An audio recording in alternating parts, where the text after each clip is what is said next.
3 viandes qui sont merguez de mauvaise qualité, dégueulasses, que vous savez quand vous les cuisez, 80% c'est de l'eau, des restes de viande de merde broyée et mise pour les sales clochards de merde qui se respectent pas et qui veulent faire des barbecues de pauvres parce que vous êtes des rats de merde et donc vous achetez des vieilles chipots et des merguez de sales ratons et donc vous avez un système digestif et un corps dans le même état que ce que vous lui attribuez comme investissement dedans, c'est-à-dire des réductions sur vos merguez de merde.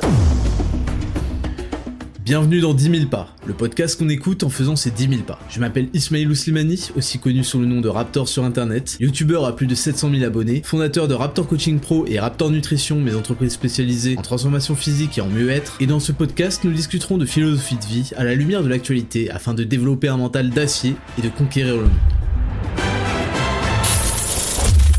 Salut à toutes et à tous, bienvenue en 10 000 pas, le podcast le plus réel du game, le plus authentique du game, le plus long du game, le plus écouté du game, le plus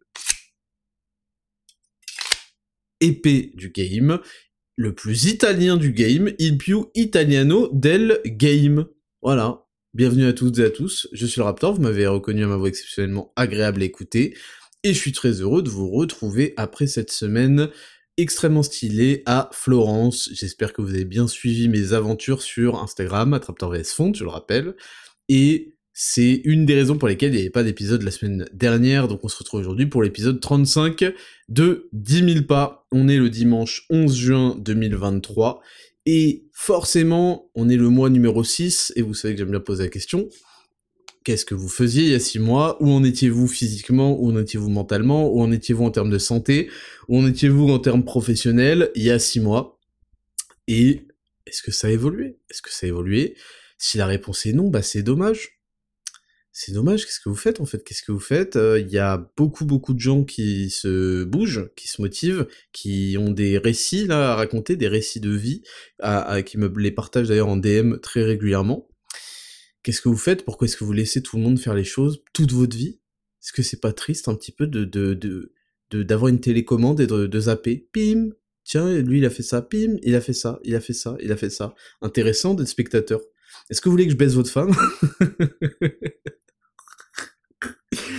Encore une fois, mon cerveau a sauté à la conclusion avant tout le développement, mais c'est pas grave, il fallait que je vous dise la conclusion avant. Est-ce que vous voulez être passif et spectateur toute votre vie, au point où il faut que d'autres personnes s'occupent de votre femme? Parce que c'est un peu ce qui se passe avec la vie, là. Vous la laissez passer, vous regardez les autres faire, et en fait, votre cerveau, malgré tout ce que vous pouvez penser, vous envoie des feedbacks, t'es une merde, t'es une merde, t'es une merde, t'es une merde, t'es une merde, tout le temps. Et vous pouvez étouffer cette voix, et vous persuader que, ouais, de toute façon, ça sert à rien, et c'est pas pour moi ça. La réalité est ce qu'elle est. Donc c'est un petit peu dommage, là on est au 6e mois de l'année. Si, en janvier, vous n'avez pas pris des décisions importantes dans votre vie, et que vous les avez pas appliquées surtout, bah 6 mois plus tard, vous êtes le même fils de pute.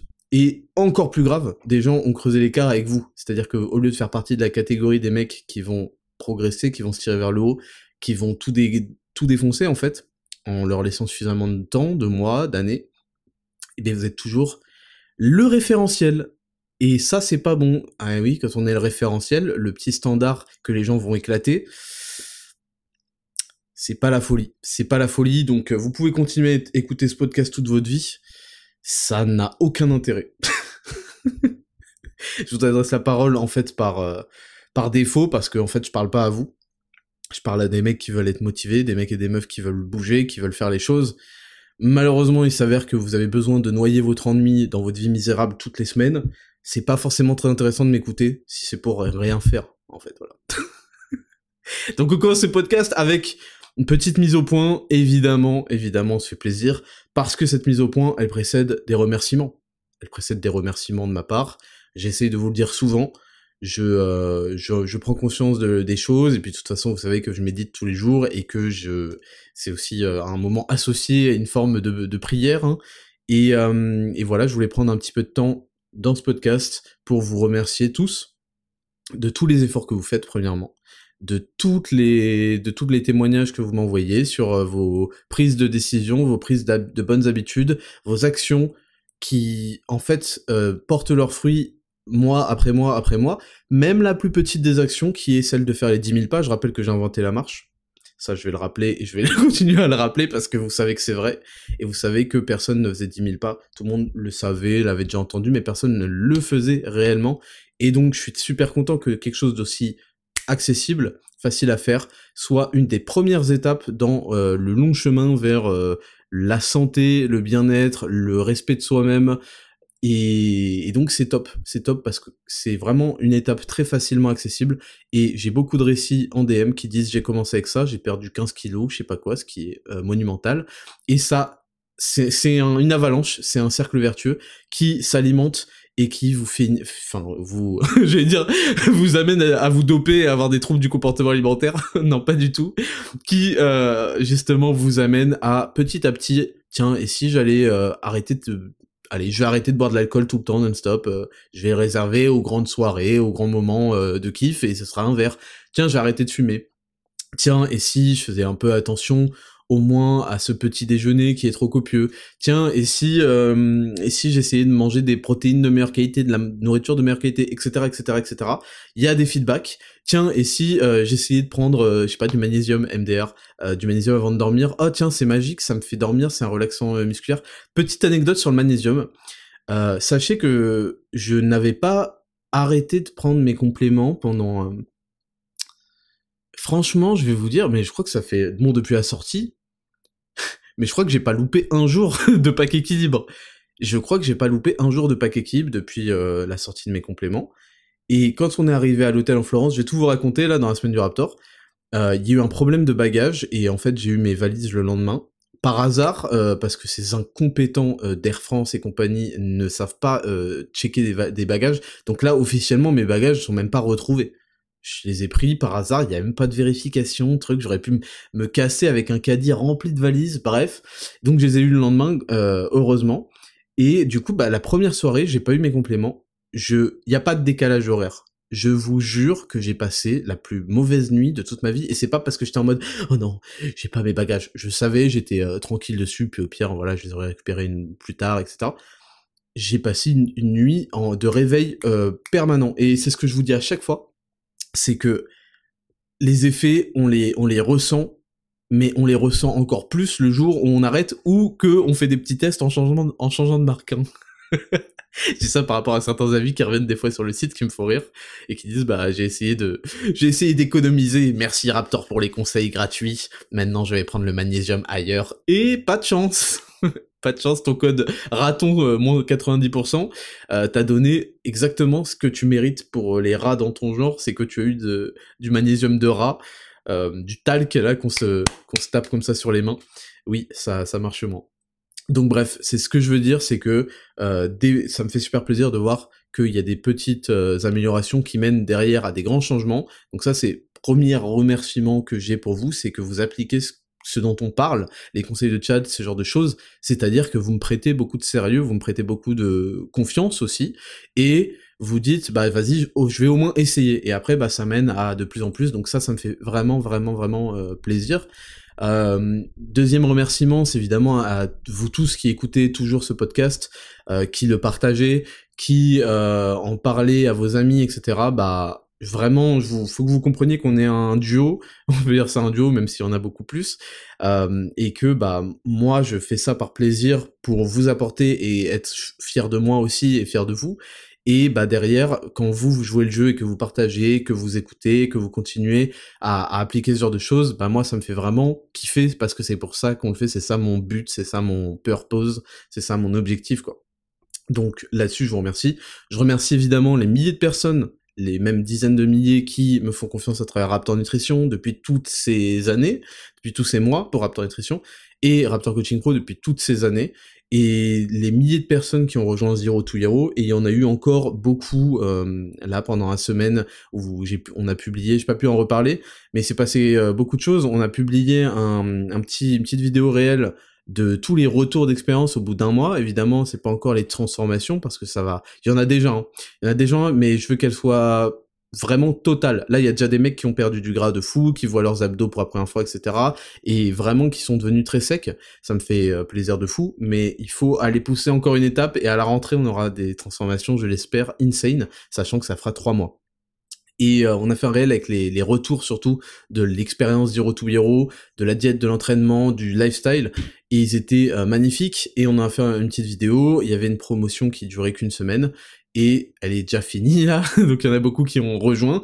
Je vous le dis, en fait le problème c'est que tout le monde va finir par rejoindre Zero to Hero au moins une fois pour essayer, et en fait vous allez l'adopter à vie, donc en fait vous faites que perdre du temps là pour l'instant, mais c'est pas grave, je sais que tôt ou tard, à force d'amener des preuves, des résultats, des trucs, vous allez saisir l'occasion, et surtout on a ouvert le parrainage.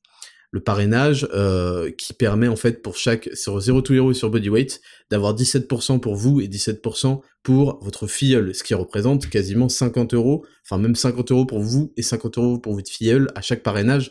C'est du level Boursorama là, ce genre de parrainage. Donc voilà, ça c'est une super initiative qui va encore spread the word, et qui va permettre à des tas et des tas et des tas et des tas de gens de bénéficier du programme le plus efficace pour perdre du gras et construire des proportions parfaites sans passer sa vie à la salle. Voilà. Vous connaissez Zero to Hero, je vais pas en reparler. Donc ça, je voulais absolument vous remercier d'être présent, d'être au rendez-vous, et ça me permet de penser et de me projeter dans le futur pour des choses encore plus grandes, encore plus belles, et je vous en dis pas plus, mais il y a eu des rencontres en Italie, et il y a des projets qui pourraient naître, voilà, mais je vous en dis pas plus, évidemment. Je profite pour vous dire que demain, là je fais tous les rappels avant qu'on commence ce podcast, ce sera un podcast très classique, hein, avec les rubriques habituelles. Avant qu'on commence ce podcast, demain sort le podcast avec Biomécanique. C'est un super podcast. Vraiment, j'en suis très satisfait, on a parlé énormément, il dure 3h30. Voilà, donc c'est un sacré morceau, encore une fois, vous allez vous mettre bien, il y a beaucoup de choses à écouter. Le podcast avec Eric Flag a été très bien accueilli, très bien reçu, il y a eu énormément de commentaires positifs, notamment sur YouTube, et je vous remercie d'avoir joué le jeu. Je vais vous demander ici aussi, parce que Biomécanique poste sur Spotify, Apple Podcast et compagnie, mais également sur YouTube, et je vous demanderai encore une fois d'aller sur YouTube et de commenter. Si vous avez aucune idée, commentez juste un petit raptor, un emote raptor ou un truc du genre. Et si vous voulez perdre, entre guillemets, me consacrer 2 minutes de votre temps, et bah ce serait vraiment cool que vous essayiez d'expliquer ce que Raptor Podcast vous a apporté, ce que Raptor tout court, Raptor sur YouTube, Raptor Coaching Pro, Raptor Nutrition, ce que je vous ai apporté dans votre vie de positif. Et voilà, ça peut être un texte de 2 lignes, hein, ça peut être très court, parce que c'est super important de montrer aux gens qu'on est une communauté qui progresse. Les gens seront naturellement attirés par tout ce qui est positif, et ça, c'est pas anodin, c'est extrêmement positif. Je demande à voir d'autres communautés qui font ce que nous on fait, et on est la communauté la plus déter de France, donc il faut le montrer en commentaire. Je compte sur vous, ça sortira demain lundi. Et je vous montrerai évidemment le lien sur Instagram, Raptor vs Font, et Raptor Podcast. Voilà. Donc, ça c'est pour les rappels. Et un dernier rappel avant de commencer, je vous promets, on commence avec la semaine du Raptor, je vais tout vous raconter de mon voyage à Florence. Un autre rappel super important, le 15 juin, le jeudi prochain, sort la gamme performance dont je vous parle depuis un petit moment, parce que on a mis... Je crois que la gamme performance, j'ai écrit les formules définitives autour de... J'allais dire janvier, mais je crois que ça date d'encore avant. Qu'est-ce qu'on a mis du temps, qu'est-ce qu'on a fait des allers-retours, mais pour vous fournir, en fait, vraiment quelque chose de parfait. C'est quelque chose de parfait, je ne reviendrai pas dessus, c'est la formule définitive, elle est parfaite. On a donc un pré-workout.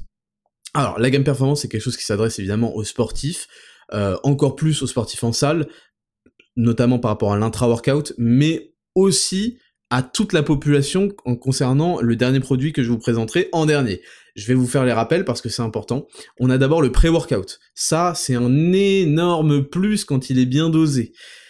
Comment on dose un pré-workout et avec quoi on le dose? Aujourd'hui, je vous fais la révélation parce que je ne l'ai pas faite jusque-là, je ne voulais pas être copié.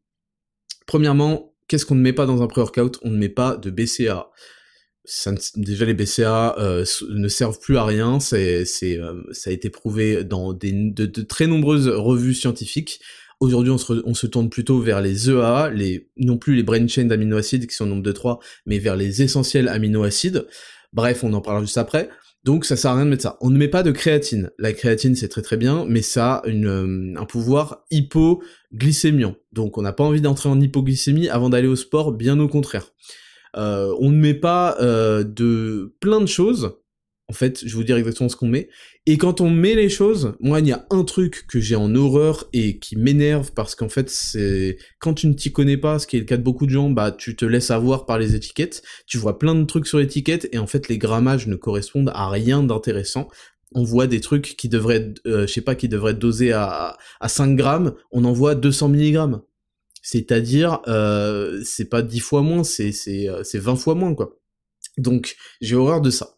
Donc je vais vous expliquer exactement ce que contient le pré-workout qui s'appelle Work, qui est saveur fraise qui pique. Tout est 100% naturel, c'est coloré avec de la betterave, de la patate douce, et c'est aromatisé avec de la fraise naturelle et de la stevia. Et on a eu, pour vous raconter la petite histoire, on a dû faire un équilibre savant pour que la stevia n'étouffe pas le piquant, et que le piquant n'étouffe pas le goût sucré. Donc il y a eu plein de propositions. Il y avait aussi des propositions sur la couleur, je voulais un beau rose, un beau truc, vous allez voir, c'est con, hein, c'est des détails, mais c'est dans les détails qu'on reconnaît les professionnels, et franchement, moi j'ai voulu un truc parfait. Donc ça, c'est pour ça. Pour ce qui est du pré-workout, donc Work, il y a évidemment de la caféine. La caféine, tous les pré-workouts de seconde zone se basent uniquement sur ça, et donc la surdose, ce n'est pas bon pour la santé. Ils vous mettent des 200, des 300 mg de caféine, c'est juste un scandale. Ça provoque des énormes tachycardies, ça provoque des transpirations, ça peut détruire votre santé. C'est vraiment pas bien de faire ça, et c'est des fils de pute de faire ça, parce qu'en fait, ils veulent que vous ayez un effet, et que vous fassiez « Oh putain !» Et en fait, ça, c'est très très mauvais pour la santé. Et en plus, il y a des crashs de caféine juste après, pas longtemps après, genre 30 minutes après, 1 heure après, et vous rentrez chez vous, et vous avez les yeux écarquillés, c'est atroce, ça c'est interdit. C'est interdit déjà par plein de normes européennes, je sais pas comment ils arrivent à vendre ça, mais c'est interdit par la déontologie et par le respect des gens en fait, et la santé. Donc, dans Work, il y a par scoop 100 mg de caféine. 100 mg, ça correspond à un petit peu plus qu'un expresso, qui va être autour de 70-80. C'est une dose de caféine très bonne, très suffisante.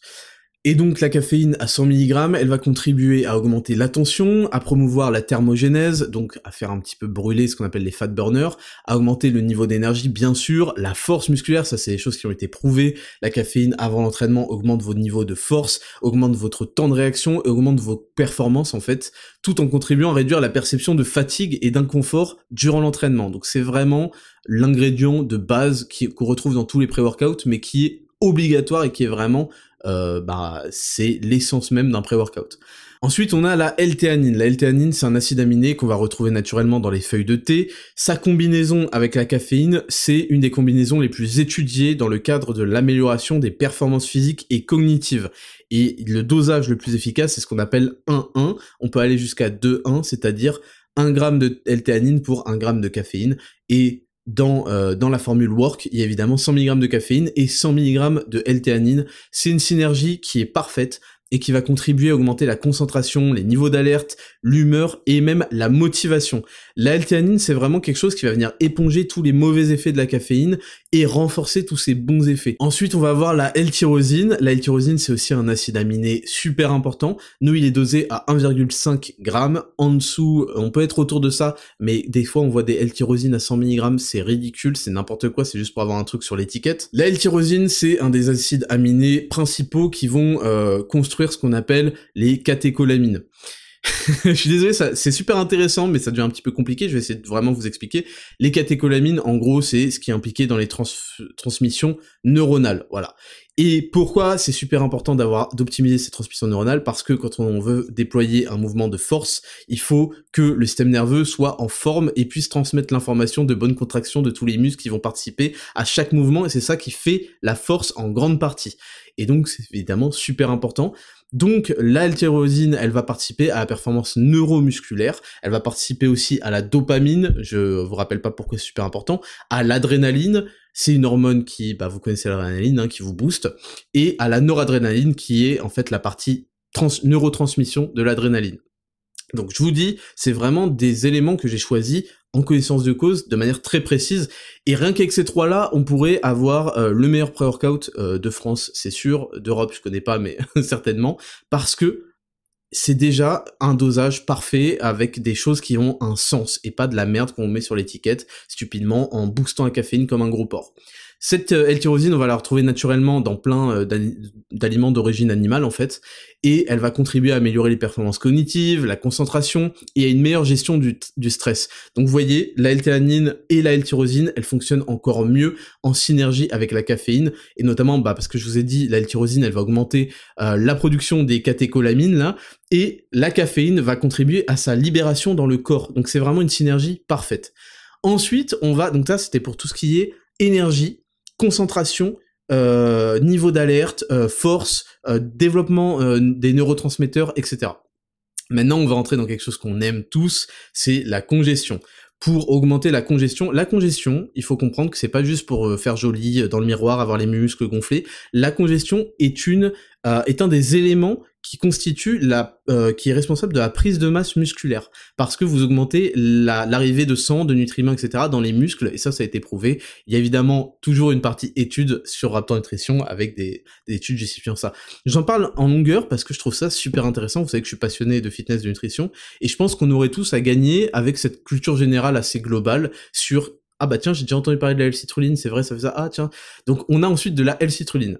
La L-citrulline, il y a un seul dosage qui est correct, c'est 5 grammes. Voilà, si vous voyez de la L-citrulline sur d'autres trucs avec des dosages de merde, sachez que c'est 5 grammes qu'il faut. La L-citrulline, c'est en gros, encore une fois, c'est un acide aminé qui est présent naturellement dans certains fruits, légumes, comme par exemple la pastèque, c'est très connu pour ça, mais dans des quantités beaucoup trop faibles, et ça va contribuer à l'amélioration de la synthèse des protéines, à la production de ce qu'on appelle l'oxyde nitrique, et l'oxyde nitrique, ce qu'on appelle le NO en anglais, c'est ce qui est responsable en particulier de la vasodilatation, c'est-à-dire de l'apport de sang dans vos veines, et donc de la congestion. Et donc ça c'est un rôle important dans la croissance musculaire, et petit bonus, sachez que tout ce qui encourage à la production d'oxyde nitrique, donc à la vasodilatation, eh bien ça a aussi un effet sur une autre partie de votre corps qui n'est pas un muscle, mais qui bénéficie généreusement de tout ce qui est augmentation de l'oxyde nitrique. Donc, messieurs, c'est très intéressant de consommer chaque jour de la citrulline, et pourquoi pas chaque jour dans le pré-workout, parce que c'est que ce pré-workout-là, il peut être utilisé même en dehors des entraînements, il peut être utilisé chaque jour, moi j'utilise chaque jour, et parce qu'il a un petit goût de fraise, c'est kiffant. Bon, parfois on aime juste prendre son café pour le goût du café, Moi, j'utilise chaque jour parce que dedans, il y a de la L-citrulline et j'ai envie d'en prendre chaque jour. Donc, évidemment, son dosage en caféine étant super sain, c'est super sain même de le prendre tous les jours. Parce que certains pré-workouts, vaut mieux pas faire ça parce que vous allez non seulement créer une grosse habitude, mais en plus, vous allez vous saboter la santé. Donc ce pré-workout, il était conçu pour ça. Et ensuite, il y a de la bêta-alanine. Alors la bêta-alanine, c'est particulier, c'est quelque chose qui booste vraiment plutôt les efforts de longue durée, ce qui ne concerne pas forcément les gens qui font Zero to Hero ou les go muscu de base, mais c'est intéressant toujours d'avoir de la bêta-alanine. C'est un acide aminé qui est synthétisé par le foie, et il est présent naturellement dans certains aliments d'origine animale, comme bien souvent, mais en quantité assez insuffisante. Et la bêta-alanine, ça va contribuer à l'amélioration des performances de haute intensité sur des durées vraiment, du coup, prolongées. Et ça peut aussi parfois provoquer un petit sentiment de picotement. C'est très utilisé dans les pré-workouts pour cette raison-là. Et moi, je vous avoue que j'aime bien. Alors, tout le monde ne ressent pas ça. Par exemple, mon assistant, il ressent pas les picotements. Moi, je les ressens et j'aime bien. C'est quelque chose qui, en plus, en fait, donne un espèce d'aspect extérieur que le pré-workout est en train de faire effet, et je trouve que je l'ai mis dans cette optique-là. J'en ai mis 1 gramme pour que on ait ces effets positifs sur l'effort de haute intensité de longue durée, mais aussi pour ce petit côté presque placebo en fait, où on sent que quelque chose est en train de se passer. Et ça, c'est quelque chose que je trouve super appréciable, et ça correspondait à l'esprit fraise qui pique. Donc ce pré-workout, je vous révèle enfin tous ces ingrédients. Je vous le dis, vous pouvez aller sur les sites que vous voulez. C'est la première fois que je vois un pré-workout conçu intelligemment. Voilà, c'est simple. C'est ce qui en fait de facto le meilleur pré-workout, mais c'est la première fois que j'en vois un conçu intelligemment, et en plus de manière 100% naturelle, sans chimie, sans je sais pas quoi. C'est le pré-workout dont je rêvais, je l'ai créé. Résolu l'équation des pré-workouts, c'est fin du game. Ensuite, je vais pas revenir en longueur. Là, je voulais vraiment être long parce que j'en avais pas parlé. Évidemment, tout est toujours 100% made in France, hein, vous connaissez. Je voulais pas revenir en longueur sur Play qui est notre intra-workout, parce que j'en ai parlé dans un précédent podcast. Play, c'est tout simplement pour améliorer votre hydratation et améliorer votre effort et votre performance pendant la séance. L'hydratation, c'est quelque chose qui est super important. Faut comprendre que quand votre corps vous dit j'ai soif, c'est qu'il est déjà trop tard. Et en muscu et même en tout effort physique, une perte hydrique de 1% de notre poids de corps peut entraîner une chute jusqu'à 10% des performances. Donc optimiser son hydratation avec ce qu'on appelle une boisson hypotonique, bon je vais pas rentrer dans les détails, mais en gros c'est par rapport au plasma sanguin, la concentration elle est inférieure, donc ce qui permet des échanges d'eau plus intéressants et plus efficaces pour mieux vous hydrater. Je vous dis, tout a été réfléchi, je sais de quoi je parle, ça fait 10 ans que je m'intéresse de manière très pointue, avec du contenu notamment anglais, à toute cette science de la nutrition, de l'entraînement, pour produire toujours ce qui est le mieux. Et pareil, des boissons intra-workout, ça n'existe pas, on est obligé toujours de mélanger des trucs, c'est insupportable. Aujourd'hui, vous aurez pas besoin d'avoir 15 pharmacies, trucs, vous avez un pot parfaitement dosé, vous mettez le nombre de scoops indiqué, et let's go, et on perd pas du temps, etc. C'est super agréable. Donc, je crois que c'est le premier intra-workout que je vois. En tout cas, c'est le seul qui est correct, je peux vous le dire.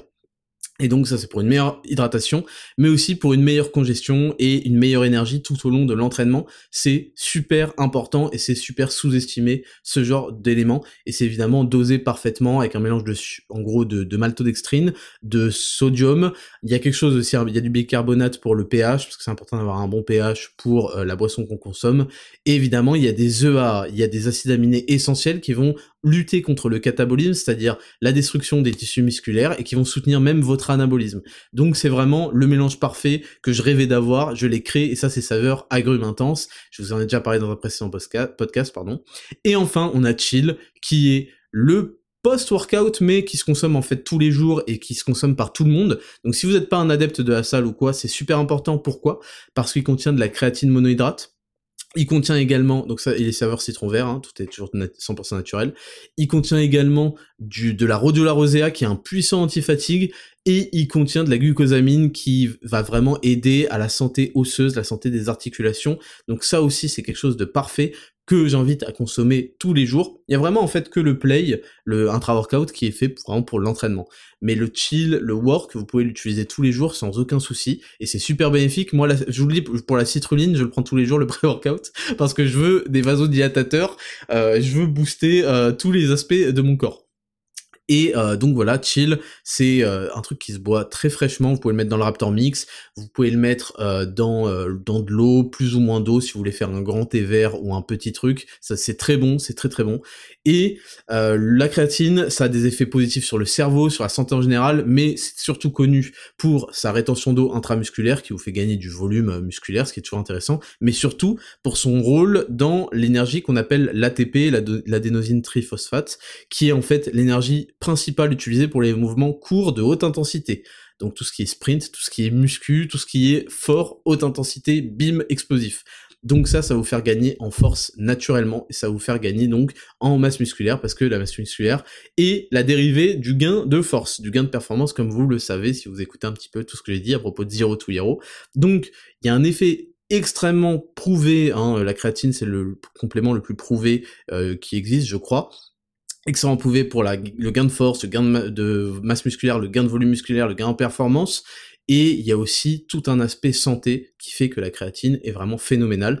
Il y a l'aspect antifatigue de la rhodiola rosea qui est juste magique. Et on a le côté bonus santé sur la glucosamine. Et ce qui est super intéressant justement avec cette glucosamine, c'est que, bon, c'est un complément qui est naturellement présent notamment dans les fruits de mer, et ça va surtout réduire le taux de dégradation du collagène dans l'organisme et améliorer la mobilité. Et à quoi ça sert ? Ça veut dire que vous prenez du collagène, et en plus vous réduisez son taux de dégradation, donc ça se met parfaitement en synergie avec la gamme équilibre. Donc je suis vraiment super fier, j'ai pris beaucoup de temps pour vous parler de ça. Encore une fois, parce que je trouve que c'est super intéressant d'avoir ce background. Raptor, c'est pas juste rigoler, Raptor c'est pas juste faire de l'actualité, Raptor c'est pas juste de la motivation, nanana, c'est aussi beaucoup de savoir très pointu sur la complémentation, et j'ai vraiment hâte, là ça sort jeudi, et c'est vraiment une révolution, et je suis heureux, encore une fois, et très fier, de pouvoir vous le proposer, de pouvoir moi l'avoir chez moi. C'est une révolution dans le monde des compléments, en tout cas franco-français, parce que il n'existait pas de formule vraiment parfaitement dosée comme ça, pas nocif pour la santé, extrêmement bénéfique. Le complexe créatine, c'est une première, j'ai jamais vu autre chose que de la créatine simple, et l'intra-workout, encore une fois, c'est une première, selon moi, en tout cas de bonne facture, pour qu'on n'ait pas à mélanger 15 000 produits. Là, c'est parfait. Et pour finir, les packagings sont magnifiques. Donc, voilà pour la présentation de la gamme Performance. Là, j'ai pu vous livrer la composition du pré-workout parce que c'est trop tard pour me copier. Au moins, ce qui est intéressant, c'est que vous savez ce qui fait un mauvais pré-workout. Donc ça, j'espère que les autres ont prévu quelque chose qui tire la route. Donc ça sort le jeudi 15 juin à 18h30. Tenez-vous prêts parce qu'il y aura évidemment un prix de lancement, une offre de lancement qui durera 24 heures. Donc je vous donne rendez-vous jeudi soir, évidemment, il y aura une vidéo pour présenter tout ça. On peut maintenant commencer, après cette très très longue introduction, mais qui était nécessaire, on peut commencer avec la rubrique 1, la semaine du Raptor, c'est parti, jingle. Rubrique numéro 1, la semaine du Raptor. Alors, du coup, on va parler de la semaine dernière. Il n'y a pas eu de podcast et donc on va récupérer, je vais vous reparler de ma semaine à Florence, en Italie, la ville d'Ezio, la ville d'Assassin's Creed 2. Donc, comment vous en parler ? D'abord, c'était la 3e fois que j'allais en Italie. Je suis déjà allé à Venise. Venise, c'est très très beau, c'est unique un peu dans son style. Il y a des cathédrales, il y a énormément de cathédrales en Italie.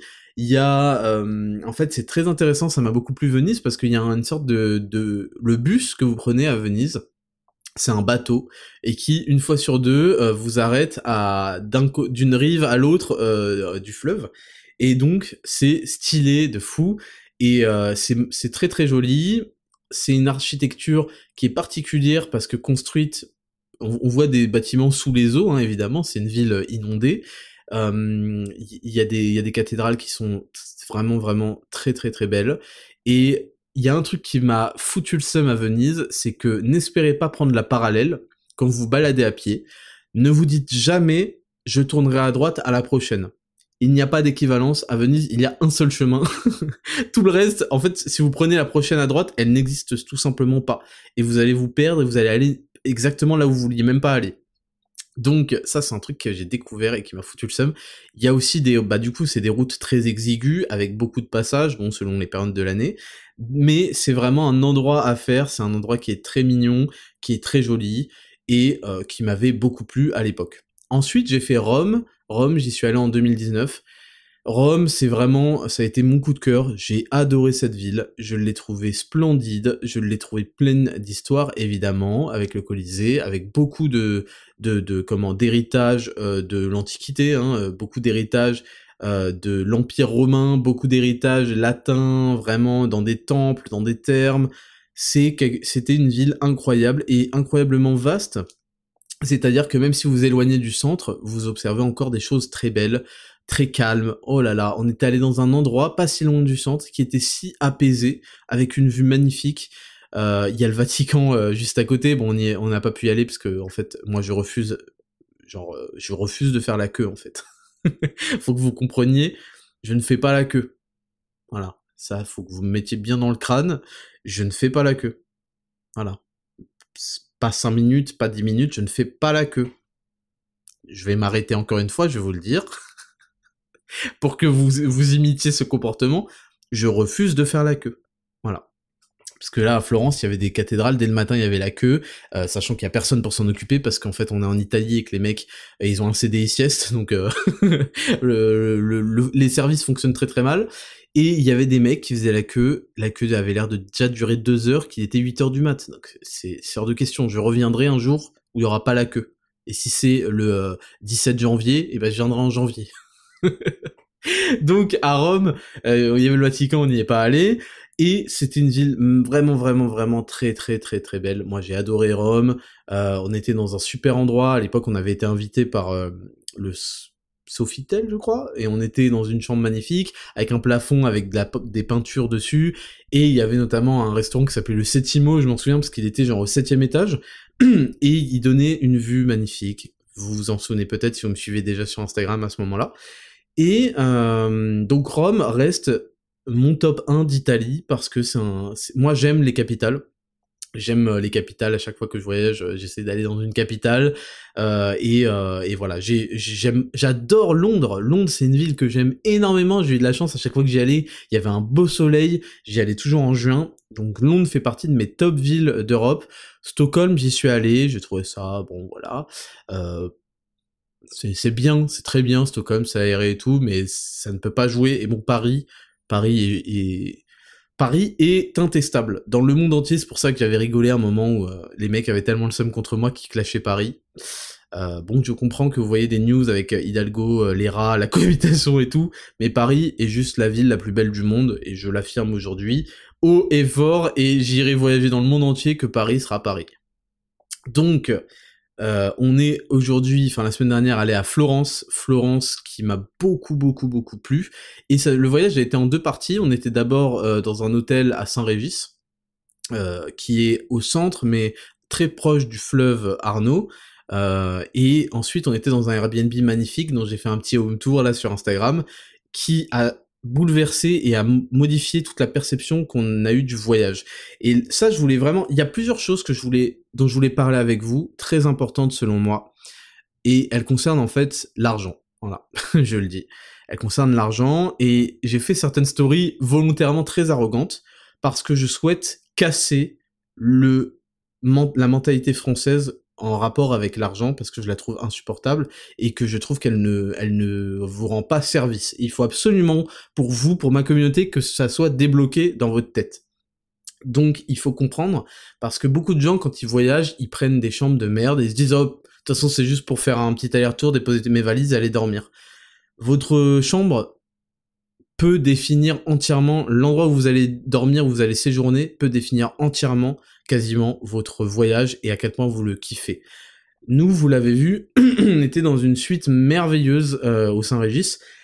Alors, pour la petite histoire, en fait, ce qui s'est passé, c'est qu'on avait pris une chambre assez normale, parce que les prix étaient très chers, et on avait voulu surclasser dans une dans une suite, je vous raconte ça. On a voulu surclasser dans une suite, et donc j'ai envoyé un message sur Instagram à l'hôtel en disant « Écoutez, est-ce que vous pouvez nous garantir qu'il y a la terrasse avec vue sur le fleuve, parce que sinon, nous, on surclasse pas ». Et les mecs me répondent pas sur Instagram, ils me mettent en vue, et en fait, genre, dans la journée, je me reconnecte sur mon truc de réservation, et je vois qu'on a été upgrade gratuitement dans la suite en question. Parce qu'ils ont vu mon Instagram, etc. Donc ça, faut comprendre que c'est... faut pas rager là-dessus, c'est le résultat de mon travail, si j'ai un Instagram qui pèse, etc. Mais surtout, en fait, quand ils voient que t'es pas un gratteur qui essaie d'envoyer « Ah, on peut être invité », ça ne marche plus, en fait. Les gens, les influenceurs ne peuvent plus se faire inviter à l'œil comme ça ne marche plus, parce que ils ont trop gratté, ces porcs ont trop gratté. Donc quand ils voient qu'en fait t'as déjà payé, etc., ils te font le plaisir de te surclasser quand ils ont de la place, quoi. Et quand on est arrivé à l'hôtel, donc le samedi soir, eh ben j'ai découvert qu'on était surclassé dans une suite qu'on avait à l'œil, mais qui coûtait laisser béton le prix, qui était la suite Bottega Veneta. Et Bottega Veneta, c'est l'équivalent de Hermès, mais italien. Et ils sont spécialisés donc dans le cuir, de très luxe, et en fait ils font du mobilier depuis quelques années aussi, d'intérieur, mais qui est... Voilà, c'est très design, et c'est réservé surtout à des très grosses bourses, et je pense même que... Enfin, je sais pas à quel point c'est cher, mais je pense que c'est très cher, et très inaccessible. Et la suite, en fait, était entièrement avec des canapés, des fauteuils, dans ce cuir-là, et surtout dans tous les détails, que ce soit dans le dressing. Bon, il y avait 2 salles de bain en marbre, il y avait beaucoup de fenêtres, des très grands balcons, etc. Mais beaucoup dans les détails, les tables basses, les mini-bars, ce genre de choses étaient tous doublés de cuir, etc. C'était vraiment magnifique, les poignées étaient en cuir, et de très bonne qualité, c'était très beau.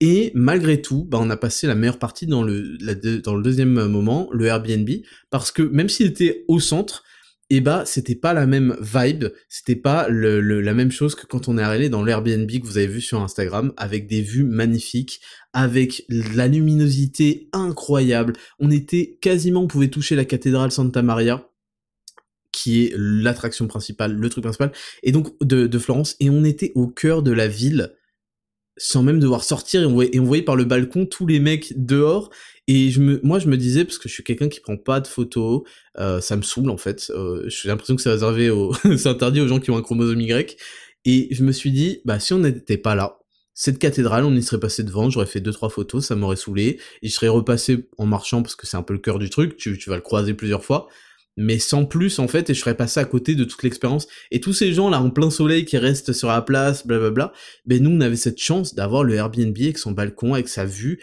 et on pouvait rester à l'intérieur au frais, tranquillement, profiter aussi du décor, c'était un très bel endroit.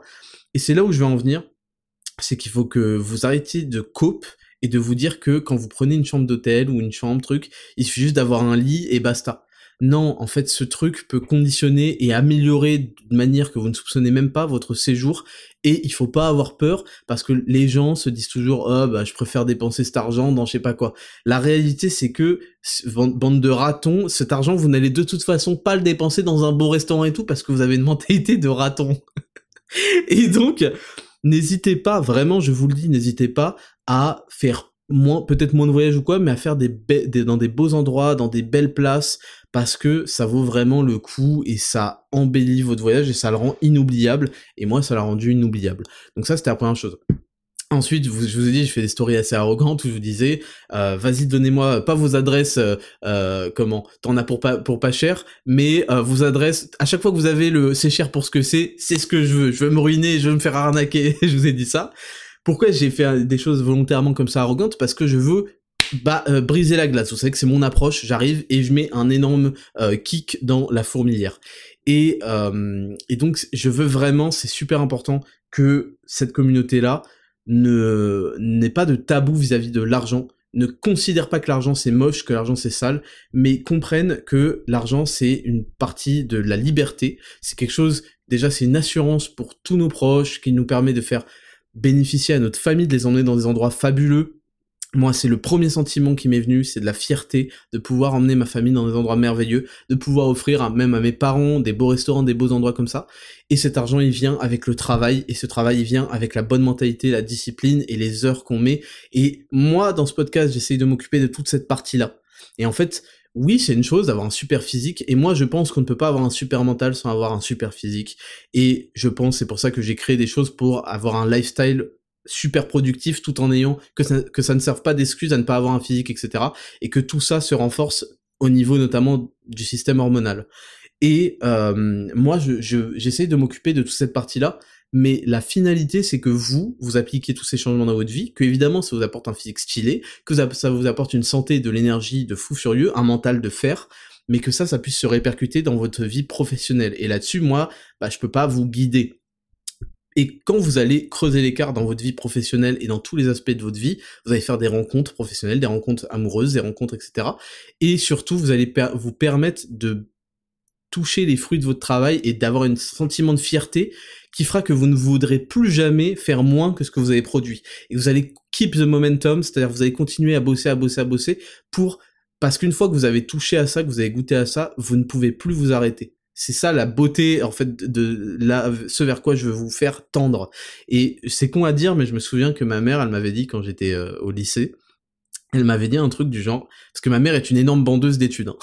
Ma mère, si elle pouvait faire une religion centrée sur ouvrir un livre, elle trouve ça merveilleux d'aller à la bibliothèque, si tu voulais, ouvrir un livre et étudier et faire des exercices, elle le ferait. Mais en fait, elle l'a fait avec moi, quoi, avec tous ses enfants. Et en fait, si vous voulez, ma mère m'a dit une fois, il faut que t'aies un 20 sur 20 en mathématiques, vite. Elle m'a dit vite, parce qu'une fois que t'auras 20, tu verras, tu pourras plus t'arrêter. Et je m'étais dit, putain, mais quel geek passionné d'études, celle-là.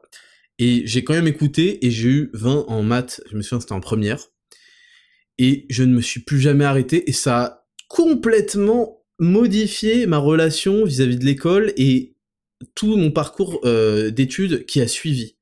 En ayant ce 20 sur 20 en maths, j'ai fait, mais attends, je suis une brute. Vous voyez, ça a boosté ma confiance en moi, j'ai fait, je suis capable de ça, je suis une brute, et je vais faire en sorte d'avoir tout le temps 20. Ce sentiment, quand vous allez à l'examen, que vous êtes prêt, que vous êtes détendu, vous arrivez, vous voyez tout le monde en stress et tout, plus vous êtes prêt, et c'est pareil dans la vie, en fait, c'est pour ça que je vous dis la confiance en soi, est le dérivé de la compétence. quand vous êtes extrêmement compétent, vous avez une confiance en vous et vous arrivez et vous savez tout faire. Et ce sentiment de savoir résoudre les équations, je l'ai retranscrit d'abord en maths, etc., dans mes études qui ont suivi, mais aussi dans ma vie. Et quand vous avez goûté à ça, et c'est pour ça que je veux vous tirer absolument de tout ce qui est moyen, médiocre, quand vous avez goûté à ça, vous ne pouvez pas revenir en arrière. Et en effet, je ne suis jamais revenu en arrière et je suis devenu une grosse brute en maths et en physique. Parce que j'ai écouté ma mère, vous voyez. Et donc voilà, je veux juste... Je pense que c'est un des sujets les plus importants en réalité en France. Il y a énormément de choses qui conditionnent dès l'enfance, dès qu'on est petit, à avoir un énorme tabou sur l'argent, à avoir un énorme... Parce qu'il y a tout ce socialisme, il y a toute cette mentalité particulière, etc. Et je ne veux pas ça pour vous parce que c'est quelque chose qui vous tire vers le bas. Je veux que vous pétiez ces barrières, et si je dois passer pour un fils de pute arrogant, insupportable, qui se la pète et pour ça, je le ferai. J'en ai rien à foutre, c'est un sacrifice que j'ai pris depuis des années, je m'en branle de ce que les gens peuvent penser de moi, qu'ils aillent tous se faire enculer s'ils sont pas contents, j'en ai strictement rien à branler, ça ne m'apporte rien de plus, rien de moins, que d'être satisfait d'avoir su débloquer la mentalité de dizaines, de centaines, de milliers de gens qui veulent vraiment s'en sortir, et ça vous sera bénéfique.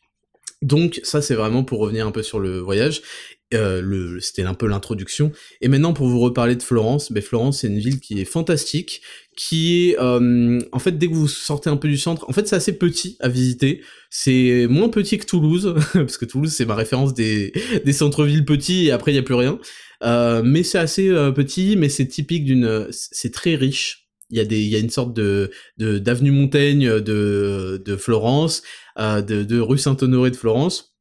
Il y a des super endroits, l'Apple Store par exemple, on y allait pour prendre des AirTags à la suite de cet incident valise. L'Apple Store est dans un bâtiment légendaire, mais un peu comme l'Apple Store d'Opéra, pour ceux qui connaissent là à Paris. C'est dans des bâtiments légendaires qui sont portés d'histoire, et ça leur donne un côté vraiment...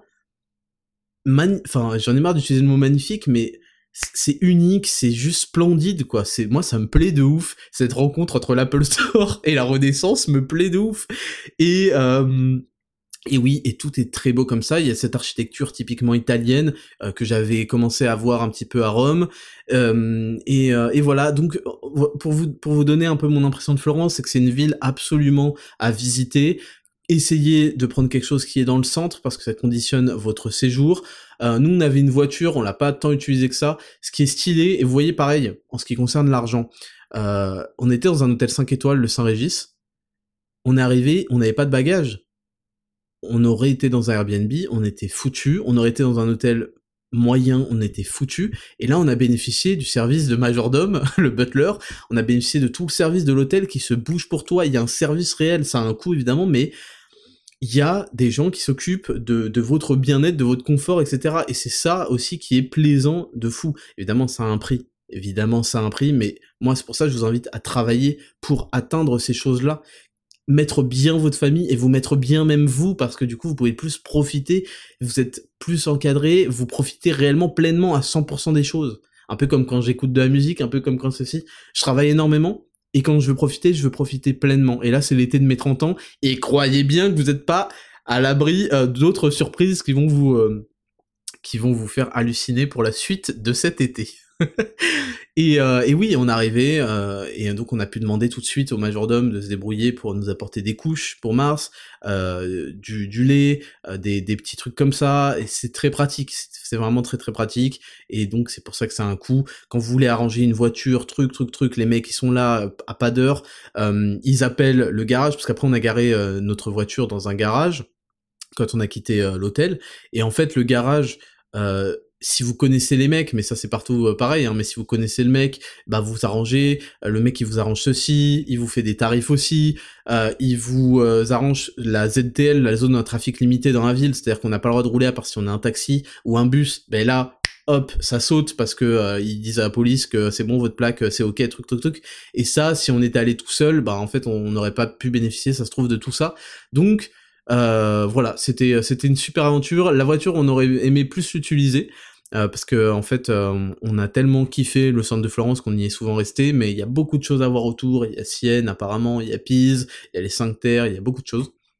Et c'est un endroit que je ne saurais que trop recommander. Et il s'est passé une dinguerie d'ailleurs, c'est qu'il y a un abonné parmi vous là, qui est venu avec sa meuf, au balcon du Airbnb là, et qui a hurlé, et nous on était en train d'enregistrer avec Félix, parce qu'on faisait des vidéos, on faisait des réels et tout, et il hurle, on est en train de parler, j'entends « Ismaïl !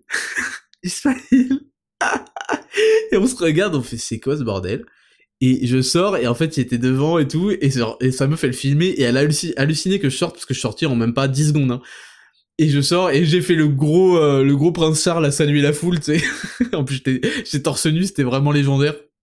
J'étais même en caleçon pour tout vous dire. Et donc il a dit ouais vous êtes les meilleurs avec Hugo, le podcast qui déchire, je sais pas quoi. Et bref c'était génial en fait, c'est extrêmement stylé à vivre ce genre d'expérience. Donc voilà, je te remercie, je ne sais pas comment tu t'appelles, mais c'était légendaire et c'était extrêmement cool. Et ouais, il y a des superbes endroits à Florence, notamment pour manger. On est allé à La Ménagère, c'est un restaurant, je vous recommande d'y aller. La Ménagère, connu surtout pour ses cocktails, c'est un lieu qui est très beau, qui est très vaste, très grand. Et on a mangé de la viande et des plats super bons. Et surtout, le dernier soir, on est allé à Trattoria d'Aloste, qui est un restaurant de viande extrêmement réputé, qui a un passage obligatoire à Florence, et qui est classé dans les top 100 meilleures viandes du monde. Et c'est pas pour rien. On a pris un T-bone là-bas, et la viande était merveilleuse. C'est peut-être la meilleure viande que j'ai jamais mangée, pourtant j'en ai mangé pas mal de la viande, je suis un grand adorateur de viande. Et c'était de la race Chiranina, un truc du genre, Chianina, qui est une race qui est élevée en Toscane. Florence est en Toscane, dans la région de Toscane, et c'était très bon, et vous voyez, ça c'est des expériences que je suis heureux de vivre, et on était tous là, avec mon assistant, avec Félix, etc. Donc voilà, un petit peu pour la semaine du Raptor, c'était un voyage à Florence. Le prochain voyage, il est dans une semaine. On va encore partir une petite semaine dans un endroit que j'aime beaucoup. Moi, je retourne dans les endroits quand ils me plaisent. On va voir si vous le devinez. C'est un endroit encore chargé d'histoire royale. Voilà. Et c'est un endroit que je kiffe, et on sera encore dans un super endroit. Donc j'ai hâte de vous filmer tout ça, mais là cette semaine, on la passe retour au grinding.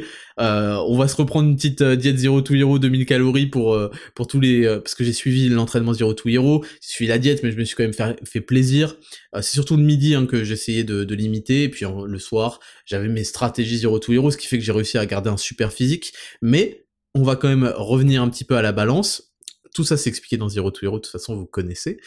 Et voilà, un super endroit. Je distingue vraiment Rome, Florence et Venise, ces trois villes qui sont extrêmement différentes et qui sont à faire absolument dans une vie. Donc voilà un petit peu pour la semaine du Raptor. J'essaie de chercher un petit peu d'autres événements qui nous ont saoulés. Sachez que, parce que du coup on s'est renseigné, vu que nos bagages n'étaient pas là le premier jour, sachez que vous avez le droit à 1600 € d'achat de première nécessité. Donc voilà, vous fournissez ensuite les factures à Air France qui se démerdent.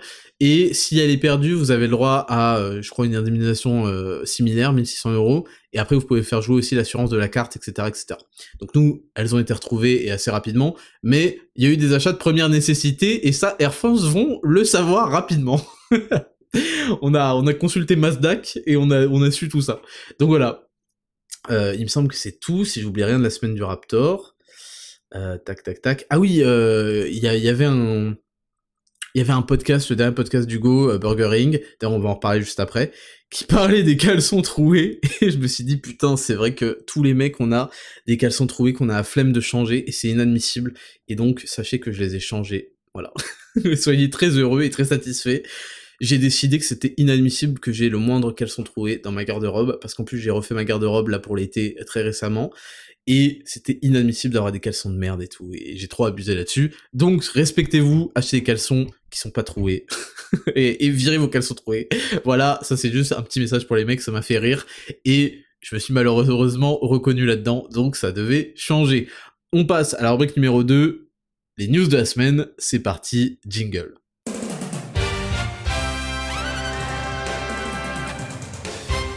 Rubrique numéro 2, les news de la semaine. On commence ces news de la semaine, alors, avec quelque chose de drôle qui devait être abordé tôt ou tard.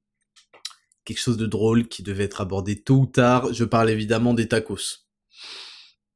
Je vais prendre un petit temps de repos pour que vous visualisez tous ce que peut-être certains d'entre vous, bande de menteurs, mangent régulièrement.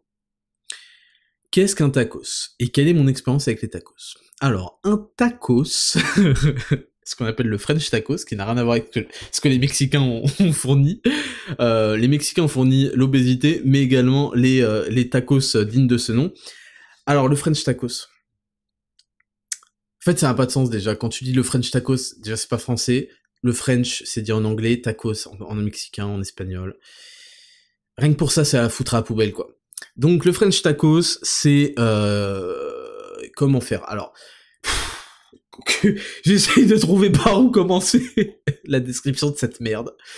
Donc vous prenez du pain qui a un goût de sopalin, une sorte de pita qui a un goût de sopalin, si c'était pas toasté.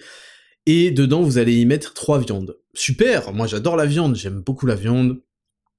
Voilà, on va mettre 3 viandes qui sont merguez de mauvaise qualité, dégueulasses, que vous savez quand vous les cuisez, 80% c'est de l'eau, et le reste c'est c'est pas des restes de viande de merde broyée et mise pour les sales clochards de merde qui se respectent pas et qui veulent faire des barbecues de pauvres parce que vous êtes des rats de merde et donc vous achetez des vieilles chipots et des merguez de sales ratons et donc vous avez un système digestif et un corps dans le même état que ce que vous lui attribuez comme investissement dedans, c'est-à-dire des réductions sur vos merguez de merde à 50 centimes les 8. Voilà ce que vous méritez, ce que vous consommez, bande de sales merde, pour faire des barbecues de merde avec vos potes de merde et une ambiance de merde, voilà, et vos enfants de merde. Bon, je vous dis, là, on va rigoler, mais je vais être très violent avec les tacos, parce qu'il faut absolument que je vous sorte de ça. Pour les rares qui y sont encore. Déjà, quand vos potes vous proposent de manger un tacos, vous trouvez un truc pour dire non. Vous dites, bonjour, en fait, moi, j'ai une âme, donc si tu veux, je sais que Dieu va me juger dans l'au-delà, et ça fait partie des points enfer, quand même. Ça fait partie des points va en enfer, quand tu manges des tacos régulièrement. Donc il y a un pain qui a un goût de sopalin, qui est toasté, heureusement. Dedans, on y met 3 viandes. Donc dedans, il y a merguez, je vais pas vous refaire la description. Il y a aussi des cordons bleus. Donc les cordons bleus, c'est pas ceux vraiment faits par le boucher ou je sais pas quoi.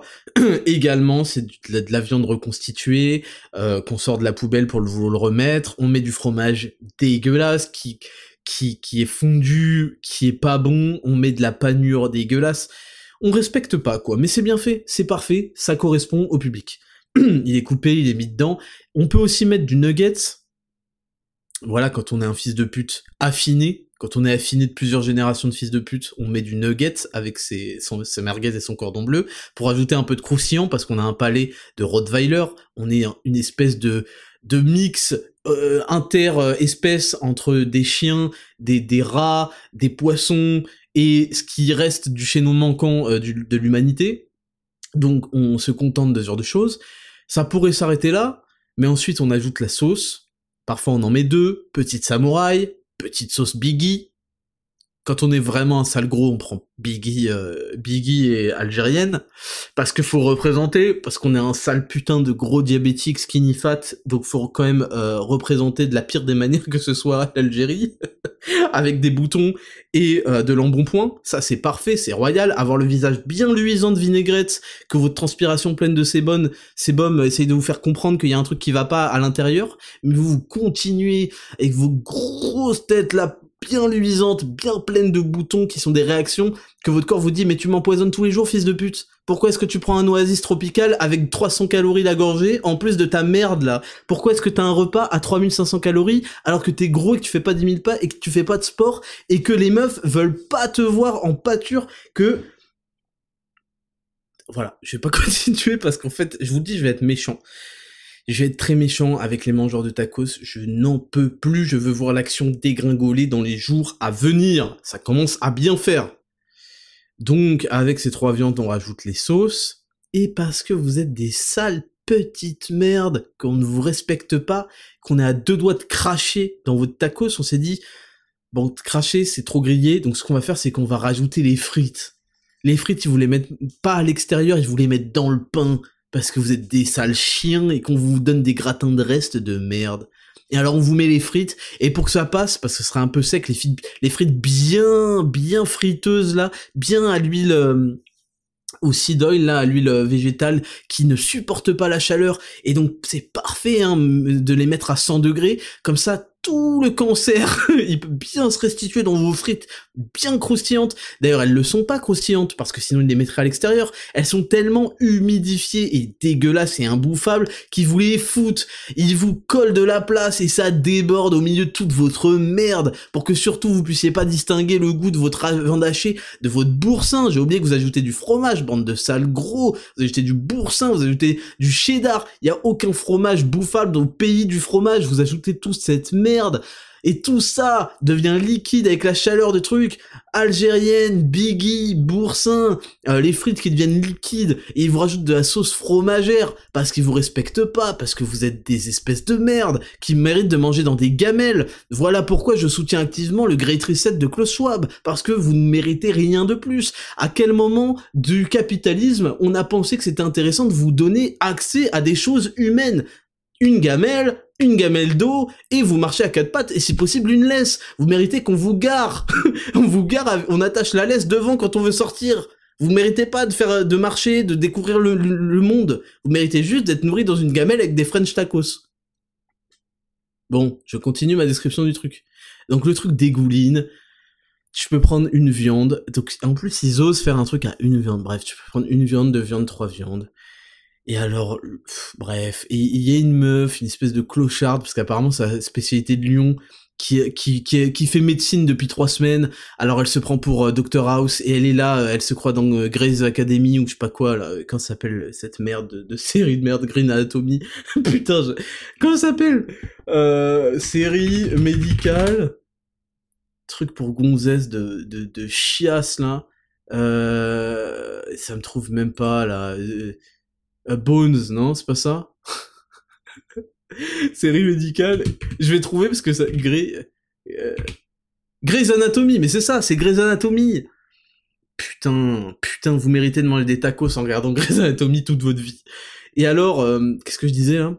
Et cette bouffonne prend un couteau et commence à faire une dissection, comme si c'était une souris, elle lui ouvre les trucs avec une pince à épiler, cette crasseuse.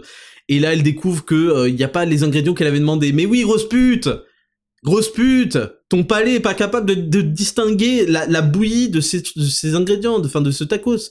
Évidemment qu'ils vont pas te mettre ta recette, ils en ont rien à foutre. T'es une clocharde, tu vas faire quoi? Te faire rembourser?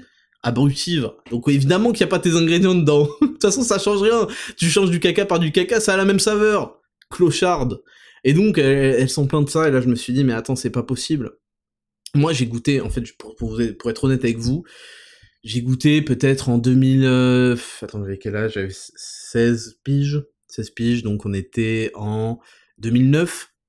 Peut-être que je suis dans ces eaux-là. 2009-2010, j'ai goûté la première fois, et la dernière fois. On est allé à... Je crois que c'était le début de Otakos. On est à Prix, et j'ai juste halluciné, en fait. J'ai halluciné à quel point c'était dégueulasse. Mettre des frites dans un sandwich, rajouter de la sauce dessus. Pas de la béchamel, hein, c'est de la... sauce... Quand ils vous disent sauce fromagère... y a 4 mecs qui rigolent en coulisses pendant que vous pendant qu'on vous annonce la nouvelle, parce qu'on se dit qu'est-ce qu'ils sont cons, qu'est-ce qu'ils sont complètement cons, et qu'est-ce qu'ils méritent de manger dans une gamelle, et qu'est-ce qu'on va leur tarifer ça avec un menu. Ouais, bah, hésite pas à prendre le menu, c'est que 1 euro de plus, c'est un dessert. Les desserts, je vais pas en parler de ces 2 heures de... Bref. Aïe. Donc c'est impératif d'arrêter de manger là. En fait, vous avez une âme, vous avez un corps, il faut commencer à le respecter. Je préfère McDonald's, je vous le dis, je préfère McDonald's, tant qu'on est en enfer, à tout ça. Voilà. Donc vous avez une âme, vous avez un corps, commencez à le respecter, arrêtez définitivement ça. J'ai eu une certaine tolérance pour les trésors de Kellogg's le matin, parce que, quand on est un putain d'enfant, c'est toujours compliqué de passer à l'âge adulte, hein, j'en ai bien conscience. Par contre ça, il y a énormément d'alternatives, de bonnes alternatives, mais aussi d'alternatives moyennes. Le kebab en est une, bien que les frites c'est pareil, etc., la sauce, mais au moins dans le sandwich il y a quelque chose d'assez propre, et il y a 4 trucs, salade, tomate, oignon, et il y a de la viande si tu veux. Quand vous êtes en sale gros, vous rajoutez du fromage, ça commence à devenir insupportable. C'est une tostinette qui vous rajoute pour 50 centimes, respectez-vous, pareil. Et non, voilà, c'était la première news de la semaine. Il fallait qu'on revienne un petit peu sur le concept apocalyptique des tacos. Donc, deuxième news, rapidement, là on fait une petite revue, parce que vous avez vu, on fait un épisode à l'ancienne en une seule partie. Deuxième news, ça concerne Twitch et Kick. Donc, Kick est une plateforme qui se veut concurrente de Twitch, qui a été lancée il y a quelques mois, et qui a des investissements colossaux, qui a récupéré notamment tous les gros streamers qui étaient censurés ou voire bannis de Twitch. Twitch est insupportable parce que Twitch a participé comme tous les autres réseaux sociaux à la censure pendant une certaine période concernant une certaine maladie. Twitch est insupportable parce qu'il interdit énormément de choses, de mots, il y a des mots interdits, il y a l'expression est extrêmement freinée là-dessus. Bon, je peux comprendre que tout ne soit pas autorisé à dire, mais ça dépasse les bornes pour beaucoup de choses. Et Twitch est aussi devenu une plateforme de